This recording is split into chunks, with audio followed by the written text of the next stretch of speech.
अस्सलाम वालेकुम। कैसे हैं जी आप सब। अच्छा जी, हम अपनी प्रिपरेशन सीरीज के हवाले से एक और लेक्चर के साथ हाजिर हुए हैं। ये लेक्चर हमारा topic number 1.3 international system of units को कवर करेगा। जैसा कि आप सबको पता है, हमारी ये एग्जाम प्रिपरेशन सीरीज है।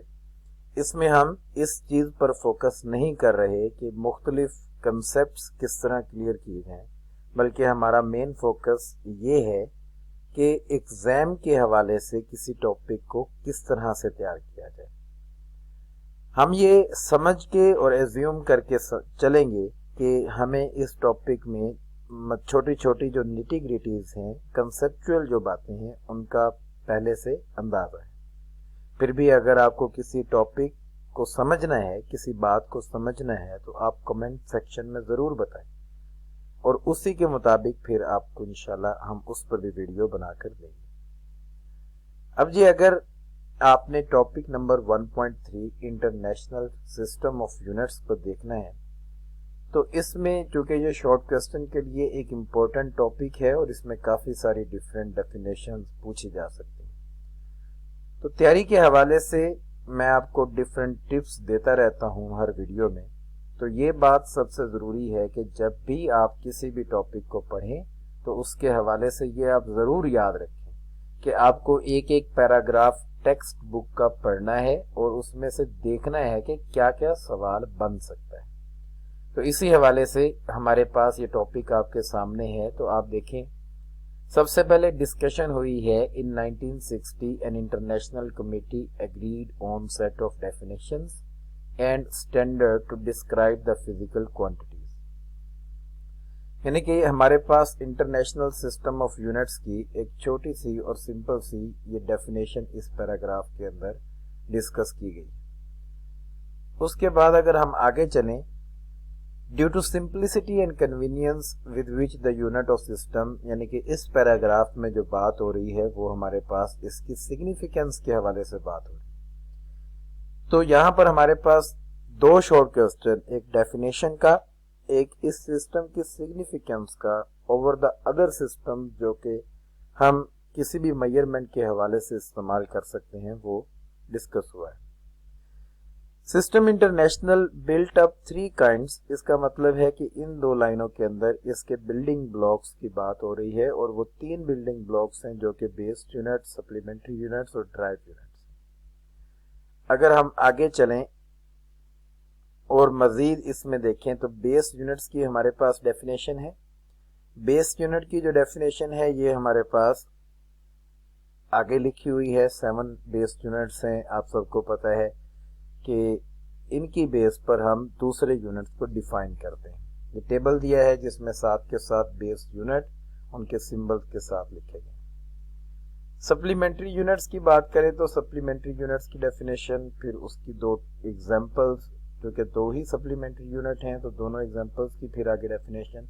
तो ये शॉर्ट क्वेश्चन बनते जा रहे हैं। डेफिनेशन सिस्टम इंटरनेशनल की, उसके बिल्डिंग ब्लॉक्स, उसकी जो बिल्डिंग ब्लॉक्स की डेफिनेशंस हैं, यानी कि बेस, ड्राइव्ड और सप्लीमेंट्री यूनिट्स की डेफिनेशन, फिर रेडियन और स्टीरेडियन की डेफिनेशन। तो आप देख लें कि हमारे पास 8-9 डेफिनेशंस इस टॉपिक में मौजूद है। फिर साइंटिफिक नोटेशन, यानी कि मेजरमेंट्स को हमने किस तरह से राइट करना है, ये भी सिस्टम इंटरनेशनल का हिस्सा है। साइंटिफिक नोटेशन के बाद कन्वेंशंस ऑफ इंडिकेटिंग यूनिट, ये भी हमारे पास एक हिस्सा है। अब ये जो हमारे पास टॉपिक का हिस्सा है, कन्वेंशंस फॉर इंडिकेटिंग यूनिट्स, ये शॉर्ट क्वेश्चन में तो नहीं आता, लेकिन ये हमारी प्रैक्टिस में जरूर आता है। आगे जब हम इस बुक को या फिजिक्स के किसी भी कोर्स को पढ़ते हैं तो इन प्रैक्टिस को इस्तेमाल करना हमारे लिए इंतहाई जरूरी होता है। किसी भी क्वेश्चन का आंसर करते हुए, न्यूमेरिकल सॉल्व करते हुए, डिफरेंट चीज़ों को लिखते हुए। चूंकि बच्चों हम एग्जाम के पॉइंट ऑफ व्यू से बात कर रहे हैं, तो एग्जाम के अंदर ये बहुत इम्पोर्टेंट है कि आप इन छोटी छोटी चीज़ों पर भी फोकस करें, जो कि आमतौर पर कोई भी बच्चा पेपर में लिखते हुए इग्नोर कर देता है। तो यहाँ से शॉर्ट क्वेश्चन तो नहीं है, लेकिन ये प्रैक्टिस के लिए बहुत इम्पोर्टेंट पॉइंट्स हैं, जो कि हम अपनी पूरी बुक को पढ़ते हुए, हर न्यूमेरिकल को सॉल्व करते हुए इस प्रैक्टिस को अब मलहूज़े खातिर रखें। अब आपने देखा कि इस टॉपिक के अंदर हमारे पास कुछ डेफिनेशंस हैं। अब उन डेफिनेशंस को पेपर में किस तरह से अटेम्प्ट किया जाएगा, किस तरह से सॉल्व किया जाएगा, उस चीज के ऊपर बात करते हैं। तो हम आ जाते हैं अपने पेपर अटेम्प्टेशन पर। तो ये topic 1.3 international system of units है।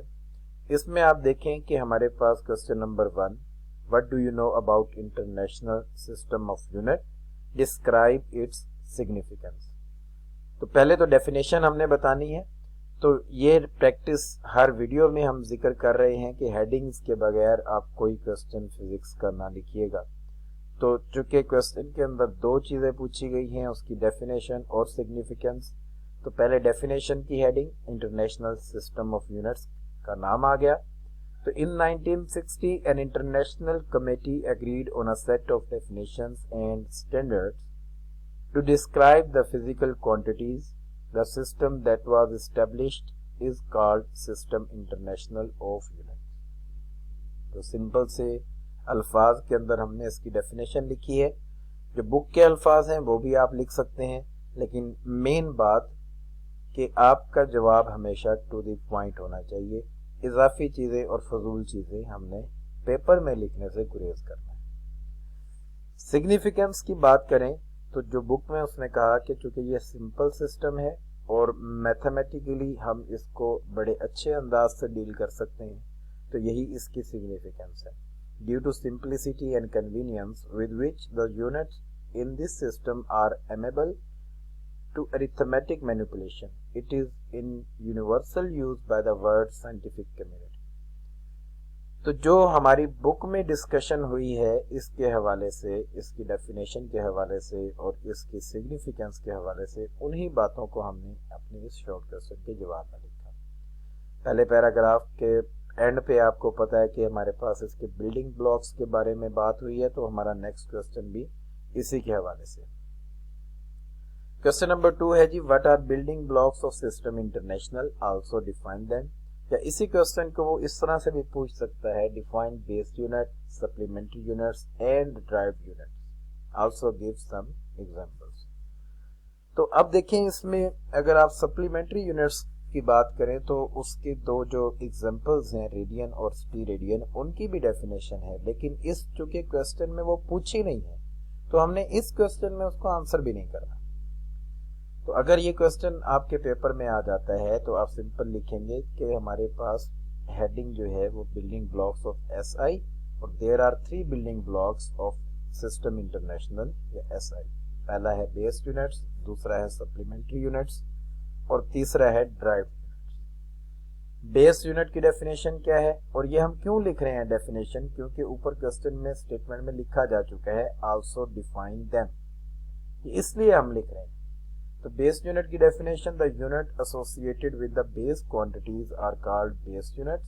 The names of the base unit together with symbol are listed in the following table. तो बुक वाला टेबल है हमारे पास, ये यूनिट आप इन सबसे अच्छी तरह वाकिफ हैं।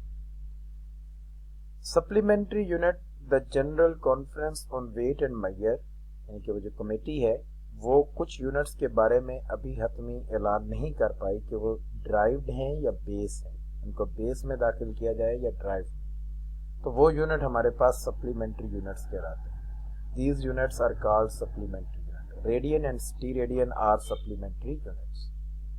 इसी तरह ड्राइव्ड यूनिट की डेफिनेशन, ऐसे यूनिट जो बेस और सप्लीमेंट्री यूनिट की बुनियाद पर डिफाइन होते हैं उन्हें हमें ड्राइव्ड यूनिट कहते हैं। इसकी एग्जांपल में न्यूटन, जॉल, वाट, मीटर पर सेकंड एंड सो ऑन, बहुत सारे यूनिट, लातादाद यूनिट इसमें ड्राइव क्वांटिटीज के शामिल हैं। नेक्स्ट क्वेश्चन रेडियन और स्टीरेडियन की डेफिनेशन के हवाले से है। तो देखें हमने फोकस हमारा मेन है कि टू द पॉइंट आंसर करना है। पिछले क्वेश्चन में चूंकि क्वेश्चन के अंदर डेफिनेशन रेडियन और स्टीरेडियन की नहीं पूछी तो हमने वहां पर लिखी भी नहीं, अब पूछी गई है तो अब हम लिखेंगे। रेडियन आप सबको पता है 2D एंगल होता है, the 2D angle between 2 radii of a circle corresponding to the arc length of one radius on its circumference is called radian। यानी कि एक सर्कल के सर्कमफेरेंस से जो अगर दो हम रेडियस ड्रॉ करें सेंटर की तरफ, तो जो दरमियान में एंगल बनता है उसे हम रेडियन कहते हैं। और इसी तरह सफ़ेयर के ऊपर अगर हम किसी स्पेसिफिक एरिया से सेंटर की तरफ चले जाएं तो जो कोन बनती है उस कोन का जो फैलाव होता है उसे हम स्टीरेडियन के अंदर मेजर करते हैं। स्टीरेडियन 3D एंगल है जबकि रेडियन 2D एंगल है। उसके बाद बच्चों साइंटिफिक नोटेशन के हवाले से क्वेश्चन है हमारे पास, तो वो भी आप सबको पता है। साइंटिफिक नोटेशन एक ऐसी नोटेशन है जिसमें बड़े बहुत बड़े नंबर या छोटे बहुत छोटे नंबर हम आसानी से 10 की पावर को यूज करके एक्सप्रेस कर सकते हैं। उसे कॉमन साइंस के अंदर हम स्टैंडर्ड फॉर्म भी कहते हैं। The standard form used to represent number using power of 10 is called scientific notation. Physics की जुबान में हम उसे साइंटिफिक नोटेशन कह देते हैं और इन जनरल ओवरऑल साइंस के हवाले से वो स्टैंडर्ड फॉर्म कहलाती है। साइंटिफिक नोटेशन में आपको रूल पता है कि मेजरमेंट में हम डेसिमल से पहले यानी कि इशारिया के पॉइंट से पहले हम 1 से लेकर 9 तक कोई एक डिजिट लगाते हैं और उसके बाद पावर यूज करते हैं 10 की इंटीग्रल, यानी कि 1 2 3 4 हो या -1 2 3 4 एंड सो ऑन। कोई भी पावर हो सकती है लेकिन पावर पॉइंट्स में नहीं हो सकती। पावर को पूरा एक नंबर ही होना है, इंटीजर ही होना है। तो ये बच्चों हमारे पास क्वेश्चन थे, शॉर्ट क्वेश्चन इस टॉपिक से। इस टॉपिक से बनने वाले शॉर्ट क्वेश्चन में हमने कन्वेंशंस फॉर द यूनिट को शामिल नहीं किया क्योंकि उससे शॉर्ट क्वेश्चन एग्जाम में नहीं बनाया जाता। वो हमारी प्रैक्टिस का हिस्सा है, न्यूमेरिकल सॉल्व करते हुए और डिफरेंट सॉल्यूशंस निकालते हुए हम उस प्रैक्टिस को ज़रूर मलहूज़े खाते रहते हैं। और इंशाल्लाह जब हम न्यूमेरिकल्स के हवाले से वीडियोस बनाएंगे उसमें उन कन्वेंशन को ज़रूर हम डिस्कस भी करेंगे और उनके मुताबिक हम अपनी यूनिट्स भी राइट करेंगे। तो ये था हमारा लेक्चर। अगर आपको किसी भी टॉपिक के समझने के हवाले से कोई वीडियो चाहिए तो हमें ज़रूर रिकमेंड करें, कमेंट करें, हमारा चैनल सब्सक्राइब करें।